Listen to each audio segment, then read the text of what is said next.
Hello everyone, welcome back to our channel Chandra's home world. ಬೆಳಗ್ಗೆಯಿಂದನೇ ವ್ಲಾಗ್ನ start ಮಾಡಿದ್ದೀನಿ. Time almost 6 ಗಂಟೆ ಆಗಿದೆ. ಫಸ್ಟು ನಾನು ವಿಂಡೋಸ್ನ ಓಪನ್ ಮಾಡ್ತಾ ಇದ್ದೀನಿ. ಬೆಳಗಿನ ಜಾವ ವಿಂಡೋಸ್ನ ಎಲ್ಲ ಕಿಟಕಿಗಳನ್ನ ಡೋರ್ಸ್ನ ಓಪನ್ ಮಾಡೋದ್ರಿಂದ ಫ್ರೆಶ್ ಆಗಿರುವಂಥ ತಂಪಗಿರುವಂಥ ಗಾಳಿ ಮನೆ ಒಳಗಡೆ ಬರುತ್ತೆ. ಫಸ್ಟ್ ಇಲ್ಲಿ ನಾನು ಬ್ರೇಕ್ಫಾಸ್ಟ್ ಪ್ರಿಪ್ರೇಷನ್ಗೋಸ್ಕರ ಹಿಂದಿನ ದಿನ ರಾತ್ರಿಯಲ್ಲೇ ದೋಸೆ ಹಿಟ್ಟನ್ನ ಪ್ರಿಪೇರ್ ಮಾಡಿ ಫರ್ಮೆಂಟೇಷನ್ಗೋಸ್ಕರ ಇಟ್ಟಿದ್ದೆ. ಅದನ್ನು ಚೆಕ್ ಮಾಡ್ತಾ ಇದ್ದೀನಿ. ಹ್ಯೂಮಿಡಿಟಿ ಜಾಸ್ತಿ ಇರೋದ್ರಿಂದ ಬೆಳಗಿನ ಜಾವ ಕಿಟಕಿಗಳೆಲ್ಲ ಓಪನ್ ಮಾಡಿಲ್ಲ ಅನ್ನೋದಾದರೆ ಒಂದು ರೀತಿ ಸಫೋಕೇಟ್ ಆಗ್ತಾ ಇರುತ್ತೆ. ಫಸ್ಟು ನಾನು ವಿಂಡೋಸ್ ಎಲ್ಲ ಓಪನ್ ಮಾಡಿ ಈಗ ದೋಸೆ ಹಿಟ್ಟನ್ನ ಚೆಕ್ ಮಾಡ್ತಾ ಇದ್ದೀನಿ. ಇದು ಮಿಲ್ಲೆಟ್ಸ್ ಬ್ಯಾಟರು.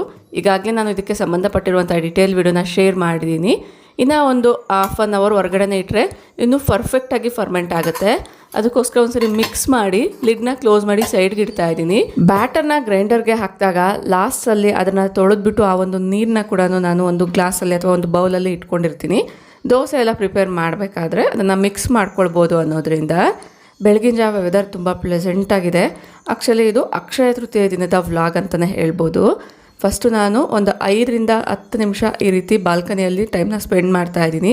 ಗಿಡಗಳ ಮಧ್ಯೆ ನೇಚರಲ್ಲಿ ಆ ಒಂದು ಸೌಂಡ್ಸ್ ಜೊತೆಗೆ ಒಂದು ರೀತಿ ಕಾಮ್ ಆಗಿರುವಂಥ ಡೇನ ಸ್ಟಾರ್ಟ್ ಮಾಡ್ಬೋದು ಅನ್ನೋದ್ರಿಂದ.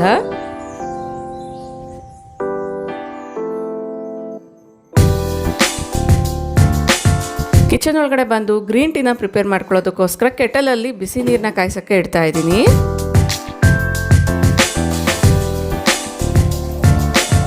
ಸಮ್ಮರ್ ಆಗಿರೋ ಕಾರಣ ಬಿಸಿಲೆಲ್ಲ ಜಾಸ್ತಿ ಇರುತ್ತೆ. ಆದಷ್ಟು ವಾಟರ್ ಪ್ಯೂರಿಫೈಯರ್ನ ಆನ್ ಮಾಡೋದಾದರೆ ಬೆಳಗಿನ ಜಾವನೇ ಆನ್ ಮಾಡಬೇಕಾಗುತ್ತೆ. ಇಲ್ಲ ಅನ್ನೋದಾದರೆ ನಾನು ನೈಟಲ್ಲಿ ವಾಟರ್ ಪ್ಯೂರಿಫೈಯರ್ನ ಆನ್ ಮಾಡ್ತಾ ಇರ್ತೀನಿ. ಈಗ ಕೆಟಲ್ನ ಕೂಡ ಆನ್ ಮಾಡ್ತಾ ಇದ್ದೀನಿ. ವಿತಿನ್ 5 to 10 ಮಿನಿಟ್ಸಲ್ಲೇ ನೀರೆಲ್ಲ ಕೂಡ ಬಿಸಿ ಆಗಿಬಿಡುತ್ತೆ. ಈಗ ಒಂದು ಗ್ಲಾಸ್ನ ತೊಗೊಂಡು ಒಂದು ಗ್ರೀನ್ ಟೀ ಬ್ಯಾಗ್ನ ಕೂಡ ಸೆಲೆಕ್ಟ್ ಮಾಡ್ಕೊಳ್ತೀನಿ. ಇದರಲ್ಲಿ ನಾನು ನಿಂಬೆಹಣ್ಣು ಜ್ಯೂಸ್ ಕೂಡ ಆ್ಯಡ್ ಮಾಡ್ಕೊಳ್ತೀನಿ. ಅದಕ್ಕೋಸ್ಕರ ಇಲ್ಲಿ ನಿಂಬೆಹಣ್ಣನ್ನು ಕೂಡ ಸೈಡಲ್ಲಿ ಇಟ್ಕೊಂಡಿದ್ದೀನಿ. ತುಳಸಿ ಗ್ರೀನ್ ಟೀ ಬ್ಯಾಗ್ನ ಸೆಲೆಕ್ಟ್ ಮಾಡಿಕೊಂಡು ಗ್ಲಾಸಲ್ಲಿ ರೀತಿಯಾಗಿ ಇಟ್ಕೊಂಡು ಕಾದಿರೋವಂಥ ನೀರನ್ನ ಈ ರೀತಿ ಹಾಕ್ಕೊಳ್ಬೇಕಾಗತ್ತೆ. ಇಲ್ಲಿ ನಾನು ನೀರು ತುಂಬ ಕುದಿಯೋವರೆಗೂ ಬಿಟ್ಟಿಲ್ಲ, ಜಸ್ಟ್ ನೋಡಿಕೊಂಡು ಸ್ವಿಚ್ ಆಫ್ ಮಾಡ್ಕೊಂಡಿದ್ದೀನಿ. ಇದರಲ್ಲೇ ನಿಂಬೆಹಣ್ಣು ಜ್ಯೂಸ್ ಕೂಡ ಆ್ಯಡ್ ಮಾಡಿಕೊಂಡು ಒಂದು 2 ನಿಮಿಷ ಬಿಟ್ಟರೆ ಗ್ರೀನ್ ಟೀ ಅನ್ನೋದು ರೆಡಿ ಆಗುತ್ತೆ. ಇದ್ರ ಜೊತೆಗೆ ನೀವು ಹನಿ ಕೂಡ ಸೇರಿಸ್ಕೊಳ್ಬೋದು. ಹನಿ ಪ್ಯೂರ್ ಆಗಿದ್ರೆ ಬೆಳಗಿನ ಜಾವನೇ ಶುಗರ್ ಬೇಸ್ಡ್ ಡ್ರಿಂಕ್ಸ್ನ ತೊಗೊಳ್ಳೋದ್ರಿಂದ ಗ್ಲೂಕೋಸ್ ಲೆವೆಲ್ಸ್ ಎಲ್ಲ ಇನ್ಕ್ರೀಸ್ ಆಗುತ್ತೆ ಅಂತ ಹೇಳ್ತಾರೆ.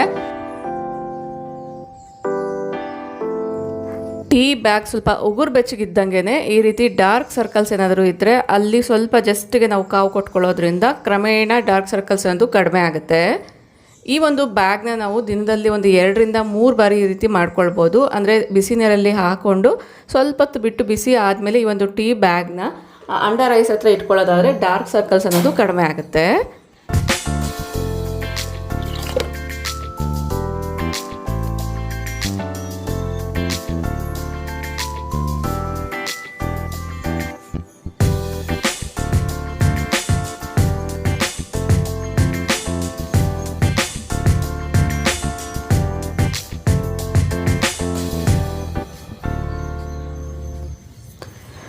ಫ್ಲೋರ್ನ ಕ್ಲೀನ್ ಮಾಡೋದಕ್ಕೋಸ್ಕರ ಬಕೆಟಲ್ಲಿ ನೀರನ್ನ ಇಟ್ಕೊಂಡಿದ್ದೀನಿ. ಈ ಒಂದು ಬಕೆಟ್ನ ತೋರಿಸಿದಾಗ ಪ್ರತಿ ಸರಿ ಕೂಡ ಇದರ ಲಿಂಕ್ನ ಕೇಳ್ತಾ ಇರ್ತೀರಾ. ಅಟ್ ಪ್ರೆಸೆಂಟ್ ಇದು ಅವೈಲಬಲ್ ಇಲ್ಲ, ಸೊ ಅದಕ್ಕೋಸ್ಕರ ನಾನು ಲಿಂಕ್ ಶೇರ್ ಮಾಡ್ತಾ ಇಲ್ಲ.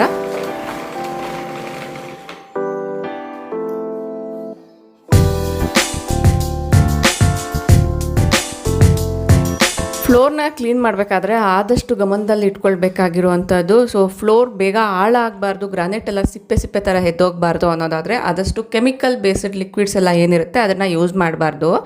ಆಲ್ಮೋಸ್ಟ್ ನಾನು 5 to 6 ಇಯರ್ಸಿಂದ ಕೂಡ ಹೋಮ್ಮೇಡ್ ಲಿಕ್ವಿಡ್ಸ್ನ ಯೂಸ್ ಮಾಡ್ತಾ ಇದ್ದೀನಿ.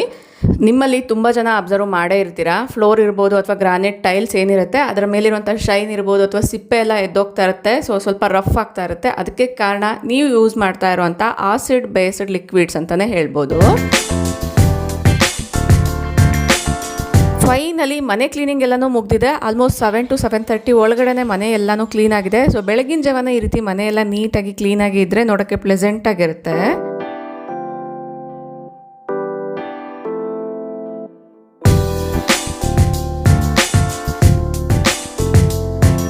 ಬಾಗಿಲಿಗೆ ಅರ್ಶಿನ ಕುಂಕುಮ ಹಚ್ಚೋಣ ಅನ್ನೋದ್ರಿಂದ ಈ ರೀತಿ ತೊಗೊಂಡು ಬಂದಿದ್ದೀನಿ. ಸೊ ಬಾಗಿಲು ಮುಂದೆ ಎಲ್ಲನೂ ರಂಗೋಲಿ ಹಾಕಿ ಕೆಳಗಡೆ ಗೇಟ್ ಹತ್ರ ಎಲ್ಲನೂ ರಂಗೋಲಿ ಹಾಕಿದ್ರೆ ಈ ಒಂದು ಕೆಲಸ ಕೂಡ ಫಿನಿಶ್ ಆಗುತ್ತೆ. ಫಸ್ಟಿಗೆ ಒಂದು ತೇವ ಬಟ್ಟೆನ ತೊಗೊಂಡು ಹೊಸ್ಲನ್ನೆಲ್ಲ ಕೂಡ ಒರೆಸ್ಬಿಟ್ಟು ಆಮೇಲೆ ನಾನು ಅರಿಶಿನ ಹಚ್ಚಿ ಗಂಧದಿಂದ ಅಲಂಕಾರ ಮಾಡ್ಕೊಳ್ತೀನಿ.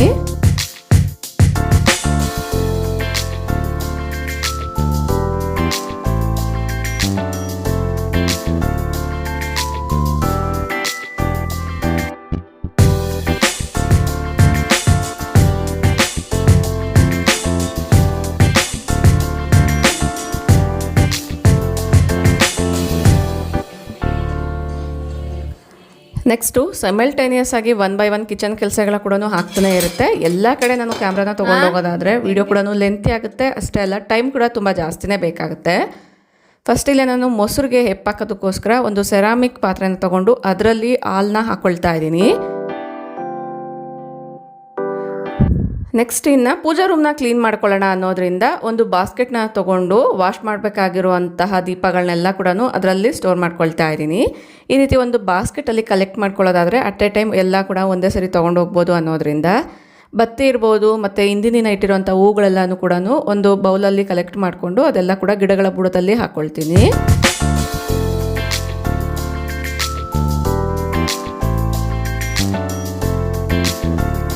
ಬೆಳಗಿನ ಜಾವನೇ ಪೂಜೆ ಕೆಲಸ ಮನೆ ಕೆಲಸ ಎಲ್ಲನೂ ಆಗಬೇಕು ಅನ್ನೋದಾದರೆ ಆದಷ್ಟು ನಾವು ಎದ್ದೇಳೋದಕ್ಕಿಂತ ಟೈಮ್ ಒಂದು ಸ್ವಲ್ಪ ಮುಂಚೆ ಎದ್ದೇಳೋದಾದರೆ ಎಲ್ಲ ಕೆಲಸಗಳನ್ನ ಪ್ಲಾನಿಂಗ್ ಪ್ರಕಾರ ಮಾಡ್ಕೊಳ್ಬೋದು.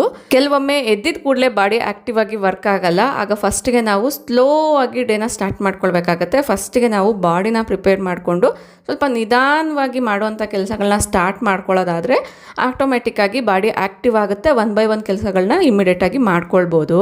ಈಗ ದೋಸೆ ಬ್ಯಾಟರ್ನ ಚೆಕ್ ಮಾಡ್ಕೊಳ್ತಾ ಇದ್ದೀನಿ. ನೋಡ್ತಾ ಇದ್ದೀರಲ್ವ 1 hour to half an hour extra time ಬಿಟ್ಟಿದ್ದರಿಂದ ತುಂಬ ಜಾಸ್ತಿ ಫರ್ಮೆಂಟ್ ಆಗಿ ಓವರ್ಫ್ಲೋ ಕೂಡ ಆಗಿತ್ತು. ಅದೆಲ್ಲ ಕೂಡ ಕ್ಲೀನ್ ಮಾಡ್ಕೊಳ್ತಾ ಇದ್ದೀನಿ. ಇನ್ನು ಕ್ಲೀನ್ ಮಾಡಿದಾಗ ಅದನ್ನು ಚೆಲ್ಲಾಕ್ದಿರ ಒಂದು ಬೌಲಲ್ಲಿ ಸ್ವಲ್ಪ ನೀರಲ್ಲಿ ಮಿಕ್ಸ್ ಮಾಡ್ಕೊಳ್ಳೋದಾದರೆ ಗಿಡಗಳಿಗೆ ಹಾಕ್ಬೋದು. ಫರ್ಟಿಲೈಸರ್ ಆಗಿ ಕೂಡ ವರ್ಕ್ ಆಗುತ್ತೆ. ಈಗ ಇದರಲ್ಲಿ ಎಷ್ಟು ಬ್ಯಾಟರ್ ಬೇಕೋ ಅಷ್ಟನ್ನು ಒಂದು ಬೌಲಲ್ಲಿ ತೆಗೆದಿಟ್ಕೊಂಡು ಉಳಿದಿರುವಂಥ ಬ್ಯಾಟರ್ನ ನಾನು ಫ್ರಿಜ್ಜಲ್ಲಿ ಇಟ್ಕೊಳ್ತೀನಿ. ನೀವು ಬೇಕಂದರೆ ಇದರಲ್ಲಿ ವೀಳ್ಯದೆಲೆ ಕೂಡ ಹಾಕಿ ಇಡೋದ್ರಿಂದ ತುಂಬ ಜಾಸ್ತಿ ಉಳಿ ಬರ್ದಿರ ಇರುತ್ತೆ. ಪರ್ಫೆಕ್ಟಾಗಿ ಬ್ಯಾಟರ್ ಅನ್ನೋದು ಫರ್ಮೆಂಟ್ ಆಗಿದೆ. ತುಂಬ ಸ್ಪಾಂಜಿಯಾಗಿ ದೋಸೆ ಇರ್ಬೋದು ಇಡ್ಲಿ ಇರ್ಬೋದು ಬರುತ್ತೆ. ಇದು ಆಲ್ ಇನ್ ಒನ್ ಬ್ಯಾಟರ್ ಅಂತಲೇ ಹೇಳ್ಬೋದು. ಸೊ ಈ ಒಂದು ಬ್ಯಾಟರಿಂದ ನಾನು ದೋಸೆ ಮಾಡ್ತಾ ಇದ್ದೀನಿ. ಅದಕ್ಕೆ ಕಾಂಬಿನೇಷನ್ ಆಗಿ ಟೊಮೊಟೊ ಚಟ್ನಿನ ಯಾವ ರೀತಿ ಪ್ರಿಪೇರ್ ಮಾಡ್ಕೊಳ್ಬೋದು ಅಂತ ನೋಡೋಣ. ಫಸ್ಟಿಗೆ ಒಂದು ಫ್ರೈಯಿಂಗ್ ಪ್ಯಾನ್ನ ಸ್ಟವ್ ಮೇಲೆ ಇಟ್ಕೊಂಡಿದ್ದೀನಿ. ಪ್ಯಾನ್ ಬಿಸಿ ಆಗೋಷ್ಟರಲ್ಲಿ ನಾನು ಇಲ್ಲಿ ಟೊಮೊಟೊ ಮತ್ತು ಹಸಿಮೆಣಸನ್ನು ಕಟ್ ಮಾಡ್ಕೊಳ್ತಾ ಇದ್ದೀನಿ.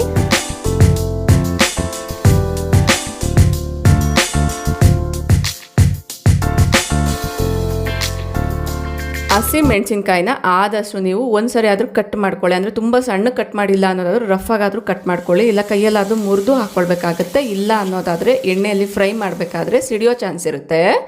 ಈಗ ನೋಡಿ ಟೊಮೊಟೊ ಎಲ್ಲ ಕೂಡ ಸಾಫ್ಟಾಗಿ ಬೆಂದಿದೆ. ಈಗ ಇದರಲ್ಲಿ ಸ್ವಲ್ಪ ನಿಂಬೆಹಣ್ಣು, ಕರಿಬೇವು, ಕೊತ್ತಂಬರಿ ಸೊಪ್ಪು, ಸ್ವಲ್ಪ ಬೆಳ್ಳುಳ್ಳಿ ಎಲ್ಲದನ್ನ ಹಾಕಿ ಜಸ್ಟ್ ಒಂದ್ಸರಿ ಮಿಕ್ಸ್ ಮಾಡಿ ಸ್ಟವ್ನ ಆಫ್ ಮಾಡಬೇಕಾಗುತ್ತೆ.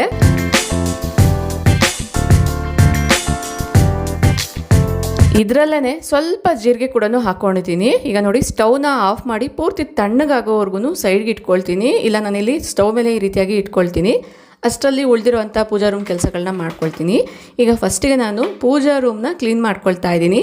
ಇದಕ್ಕೆ ಸಂಬಂಧಪಟ್ಟಿರುವಂಥ ಡೀಟೇಲ್ ವೀಡಿಯೋಸ್ನ ಈಗಾಗಲೇ ನಾನು ಶೇರ್ ಮಾಡಿದ್ದೀನಿ. ಪೂಜಾ ರೂಮ್ನ ಕ್ಲೀನ್ ಮಾಡಬೇಕಾದ್ರೆ ಯಾವ ರೀತಿ ಲಿಕ್ವಿಡ್ನ ಪ್ರಿಪೇರ್ ಮಾಡ್ಕೊಳ್ಬೋದು ಅನ್ನೋದು ಕೂಡ ನೀವು ಆ ವಿಡಿಯೋಸಲ್ಲಿ ನೋಡ್ಬೋದು. ಇಂಟ್ರೆಸ್ಟ್ ಇರೋರು ಪೂಜಾ ರಿಲೇಟೆಡ್ ವೀಡಿಯೋಸ್ ಅನ್ನೋ ಒಂದು ಪ್ಲೇ ಲಿಸ್ಟ್ನ ಚೆಕ್ ಮಾಡಿ. ಫಸ್ಟಿಗೆ ನಾನು ಫ್ಲೋರ್ ಎಲ್ಲ ಕೂಡ ನೀಟಾಗಿ ವಾಲ್ಸ್ ಎಲ್ಲ ಕ್ಲೀನ್ ಮಾಡಿದ್ದಾದಮೇಲೆ ಈ ಒಂದು ಕೌಂಟರ್ ಏನಿರುತ್ತೆ ಫೋಟೋಸ್ ಎಲ್ಲ ಇಡೋವಂಥದ್ದು ಅದನ್ನು ಕೂಡ ಒಂದ್ಸರಿ ಒರೆಸ್ಕೊಂಡು ಒಂದು ಕ್ಲಾತ್ನ ಹಾಕ್ಕೊಂಡು ಈ ರೀತಿ ಫೋಲ್ಡ್ ಮಾಡ್ಕೊಳ್ತಾ ಇದ್ದೀನಿ.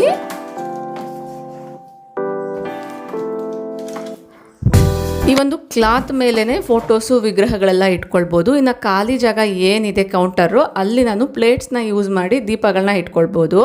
ಕೆಲವೊಂದ್ಸರಿ ದೀಪಗಳಿಗೆಲ್ಲ ಎಣ್ಣೆ ಹಾಕಬೇಕಾದ್ರೆ ಕೆಳಗಡೆ ಎಲ್ಲ ಕೂಡ ಚೆಲ್ಲೋ ಚಾನ್ಸ್ ಇರುತ್ತೆ. ಅದಕ್ಕೋಸ್ಕರ ದೀಪಗಳಿಡುವಂತಹ ಜಾಗದಲ್ಲಿ ಆ ಒಂದು ಕ್ಲಾತ್ನ ಕವರ್ ಮಾಡ್ದಿರ ಈ ರೀತಿ ಆಫ್ಗೆ ಫೋಲ್ಡ್ ಮಾಡ್ಕೊಂಡಿದ್ದೀನಿ.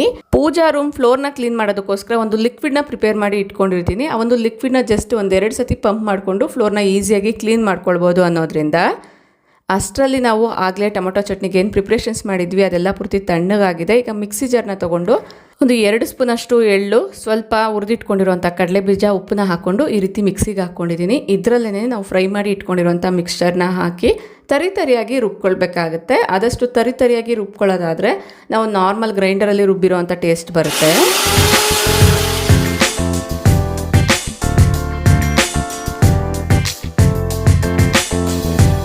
ಚಟ್ನಿ ಅನ್ನೋದು ಪ್ರಿಪೇರ್ ಆಗಿದೆ. ಇದಕ್ಕೆ ಒಗ್ಗರಣೆ ಮಾಡಿದ್ರೆ ಸಾಕಾಗುತ್ತೆ. ಬಟ್ ನಾನು ಇಲ್ಲಿ ಒಗ್ಗರಣೆ ಏನು ಮಾಡ್ತಾ ಇಲ್ಲ. ಇದು ದೋಸೆ ಜೊತೆಗೆ ಕೊಡ್ತಾ ಇರೋದ್ರಿಂದ ದೋಸೆನ ಪ್ರಿಪೇರ್ ಮಾಡಬೇಕಾದ್ರೇ ಸ್ವಲ್ಪ ಎಕ್ಸ್ಟ್ರಾ ಆಯಿಲ್ ಅನ್ನೋದು ಹಾಕ್ತಾನೆ ಇರ್ತೀವಲ್ವ, ಅದಕ್ಕೋಸ್ಕರ ಫಸ್ಟು ನಾನು ತವಾನ ಬಿಸಿ ಆಗೋದಕ್ಕೋಸ್ಕರ ಸ್ಟವ್ ಮೇಲೆ ಇಟ್ಕೊಂಡಿದ್ದೀನಿ. ಈಗ ಆಗಲೇ ನಾವು ಬ್ಯಾಟರ್ನ ಸೈಡ್ಗೆ ಇಟ್ಕೊಂಡಿದ್ವಲ್ಲ, ಅದರಲ್ಲಿ ಸ್ವಲ್ಪ ಉಪ್ಪನ್ನ ಹಾಕ್ಕೊಂಡು ಗ್ರೈಂಡರ್ ತೊಳೆದಿರುವಂಥ ನೀರನ್ನ ಕೂಡ ಹಾಕಿ ಚೆನ್ನಾಗಿ ಮಿಕ್ಸ್ ಮಾಡ್ಕೊಂಡಿದ್ದೀನಿ. ನೋಡ್ತಾ ಇರ್ಬೋದು ತುಂಬ ಚೆನ್ನಾಗಿ ಫರ್ಮೆಂಟ್ ಆಗಿದೆ. ಇದರಲ್ಲಿ ದೋಸೆ ಮಾಡೋದಾದರೆ ತುಂಬ ಕ್ರಿಸ್ಪಿಯಾಗಿ ಮತ್ತು ಒಳಗಡೆ ಸಾಫ್ಟಾಗಿ ಬರುತ್ತೆ.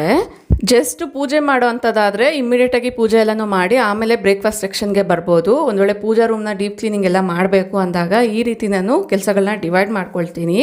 ಇನ್ನು ಅವತ್ತಿನ ಬ್ರೇಕ್ಫಾಸ್ಟ್ಗೆ ಆದಷ್ಟು ಕ್ವಿಕ್ಕಾಗಿ ಆಗುವಂಥ ರೆಸಿಪಿಗಳನ್ನ ಟ್ರೈ ಮಾಡ್ತಿರ್ತೀನಿ. 1 ಪಾಟ್ ರೆಸಿಪಿ ಇರ್ಬೋದು, ಅಥವಾ ಈ ರೀತಿ ಬ್ಯಾಟರ್ ಇಲ್ಲ ಇದ್ದರೆ ಒಂದು ಸಿಂಪಲ್ ಆಗಿರುವಂಥ ಚಟ್ನಿನ ಪ್ರಿಪೇರ್ ಮಾಡಿ ಕೊಟ್ಬಿಟ್ರೆ ದೋಸೆನ ನಾವು ಕ್ವಿಕ್ಕಾಗಿ ಹಾಕ್ಕೊಳ್ಬೋದು. ಇನ್ನು ಮನೆಯಲ್ಲಿರೋರು ಕೂಡ ದೋಸೆ ಎಲ್ಲ ಹಾಕೋದು ಕಲ್ತಿದ್ದಾರೆ ಅಂದರೆ ಇನ್ನೂ ಈಸಿ. ನೋಡ್ತಾ ಇದ್ದೀರಲ್ಲ, ತುಂಬ ಸಾಫ್ಟಾಗಿ ಬಂದಿದೆ. ಇಲ್ಲಿ ನಾನು ಓಪನ್ ಮಾಡಿ ಕೂಡ ತೋರಿಸ್ತೀನಿ. ಒಳಗಡೆ ನೋಡ್ತಿದ್ದೀರಲ್ವ, ತುಂಬ ಹೋಲ್ಸ್ ಚೆನ್ನಾಗಿ ಬಂದಿದೆ ಅನ್ನೋದಾದರೆ ತುಂಬ ಸ್ಪಾಂಜಿಯಾಗಿ ಬಂದಿದೆ ಅಂತ ಅರ್ಥ.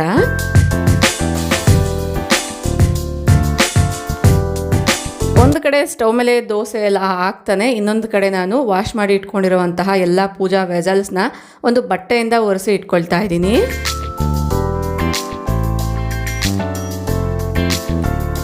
ಮಕ್ಕಳಿಗೆ ಎಷ್ಟು ಬೇಕೋ ಅಷ್ಟು ದೋಸೆ ಮಾತ್ರನೇ ಈಗ ನಾನು ಪ್ರಿಪೇರ್ ಮಾಡಿ ಇಡ್ತಾ ಇದ್ದೀನಿ. ಉಳಿದಿರುವಂಥ ದೋಸೆಗಳೆಲ್ಲ ಕೂಡ ಬೇಕು ಅಂದಾಗ ಬಿಸಿ ಬಿಸಿ ಮಾಡ್ಕೊಳ್ಬೋದು ಅನ್ನೋದ್ರಿಂದ.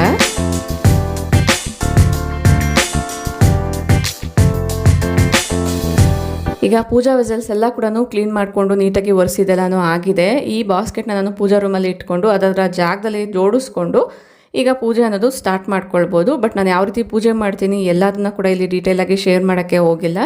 ಒಂದೊಂದು ಮನೆಯಲ್ಲಿ ಒಂದೊಂದು ರೀತಿಯಾಗಿರುವಂಥ ಪೂಜಾ ವೈಬ್ಸ್ ಅನ್ನೋದು ಇರುತ್ತೆ. ಬಟ್ ನಾನು ಸಿಂಪಲ್ಲಾಗಿ ಯಾವ ರೀತಿ ಪೂಜೆ ಮಾಡಿದ್ದೀನಿ ಅನ್ನೋದನ್ನು ತೋರಿಸ್ತೀನಿ.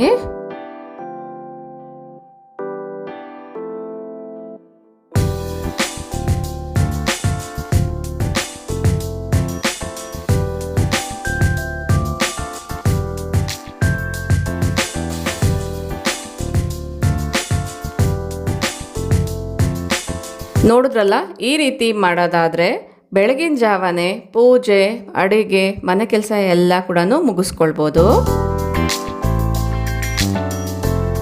ಗಾರ್ಡನ್ನ ನೋಡಿದಾಗ ಒಬ್ಬರು ಕಮೆಂಟ್ ಮಾಡ್ತಾನೆ ಇರ್ತಾರೆ, ಗಾರ್ಡನ್ ಯಾವ ರೀತಿ ಮೇಂಟೈನ್ ಮಾಡ್ತೀರಾ, ಏನು ಫರ್ಟಿಲೈಸರ್ ಕೊಡ್ತೀರಾ ಅಂತ. ನಾರ್ಮಲ್ ಕೊಟ್ಟಿಗೆ ಗೊಬ್ಬರ ಬರುತ್ತೆ ಅಲ್ವಾ, ಅದನ್ನು ನಾನು 3 ಮಂತ್ಸ್ ಒನ್ಸ್ ಅಥವಾ 6 ಮಂತ್ಸ್ ಒನ್ಸ್ ಕೊಡ್ತೀವಿ. ಅದು ಬಿಟ್ಟರೆ ಲಿಕ್ವಿಡ್ ಫರ್ಟಿಲೈಸರ್ಸ್, ಅಕ್ಕಿ ತೊಳೆದಿರೋಂಥ ನೀರು, ಬೇಳೆ ಕಾಳುಗಳು, ತರಕಾರಿ ತೊಳೆದಿರೋಂಥ ನೀರನ್ನ ಕೊಡ್ತಿರ್ತೀನಿ. ಇಲ್ಲ ಅನ್ನೋದಾದರೆ ಮಳೆ ಬಿದ್ದಿದೆ ಅಂದಾಗ ಮಳೆ ನೀರಲ್ಲಿ ನೆನೆಯೋ ರೀತಿ ಗಿಡಗಳನ್ನ ಇಡಬೇಕಾಗುತ್ತೆ. ಆಗ ಗಿಡಗಳಿಗೆ ಬೇಕಾಗಿರುವಂಥ ನ್ಯೂಟ್ರಿಷಿಯಸ್ ವ್ಯಾಲ್ಯೂನಿಗೂ ಕರೆಕ್ಟಾಗಿ ಸಿಗೋದ್ರಿಂದ ಗಿಡಗಳು ಹೆಲ್ತಿಯಾಗಿ ಗ್ರೋ ಆಗೋ ಚಾನ್ಸ್ ಇರುತ್ತೆ. ಸ್ಪೆಷಲ್ ಡೇಸ್ ಏನಾದ್ರು ಇತ್ತು ಅನ್ನೋದಾದರೆ ಕಂಪಲ್ಸರಿ ಟೆಂಪಲ್ಗೆ ವಿಸಿಟ್ ಮಾಡ್ತಿರ್ತೀವಲ್ವ.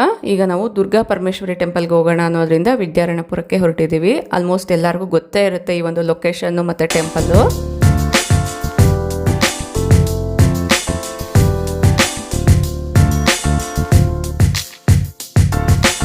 ಪೂಜೆ ಮಾಡೋಕ್ಕೆ ಬೇಕಾಗಿರುವಂಥ ಸಾಮಗ್ರಿ ಎಲ್ಲ ಕೂಡ ದೇವಸ್ಥಾನದ ಹೊರಗಡೆನೇ ಈ ರೀತಿಯಾಗಿ ಇಟ್ಕೊಂಡಿರ್ತಾರೆ. ತುಂಬ ಫ್ರೆಶ್ ಆಗಿರುವಂಥ ಹೂಗಳು ಮತ್ತು ಆರತಿ ಎಲ್ಲ ಕೂಡ ಪ್ರಿಪೇರ್ ಮಾಡಿ ಇಟ್ಕೊಂಡಿರ್ತಾರೆ.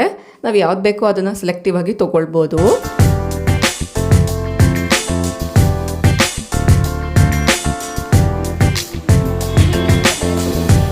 ಈ ವಿಡಿಯೋನ ನಾನು ಇಲ್ಲಿಗೆ ಎಂಡ್ ಮಾಡ್ತಾ ಇದ್ದೀನಿ. ಈ ವಿಡಿಯೋ ನಿಮ್ಮೆಲ್ಲರಿಗೂ ಕೂಡ ಇಷ್ಟ ಆಯಿತು ಅಂತ ಅಂದ್ಕೊಂಡಿದ್ದೀನಿ. ಇಷ್ಟ ಆದರೆ ಈಗಲೇ ಒಂದು ಲೈಕ್ ಮಾಡಿ, ನಿಮ್ಮ ಫ್ರೆಂಡ್ಸ್ ಆ್ಯಂಡ್ ಫ್ಯಾಮಿಲಿ ಜೊತೆಗೂ ಶೇರ್ ಮಾಡಿ. ನಿಮ್ಮ ಅನಿಸಿಕೆ ಅಭಿಪ್ರಾಯಗಳನ್ನ ನನಗೆ ಕಮೆಂಟಲ್ಲಿ ತಿಳಿಸಿ. ಇನ್ನೊಂದು ಇಂಟ್ರೆಸ್ಟಿಂಗ್ ಆಗಿರುವಂಥ ವಿಡಿಯೋ ಜೊತೆಗೆ ಮತ್ತೆ ಸಿಗೋಣ. ಅಲ್ಲಿವರೆಗೂ ಟೇಕ್ ಕೇರ್, ಬಾಯ್ ಬಾಯ್, ನಮಸ್ತೆ, ಥ್ಯಾಂಕ್ ಯು ಫಾರ್ ವಾಚಿಂಗ್.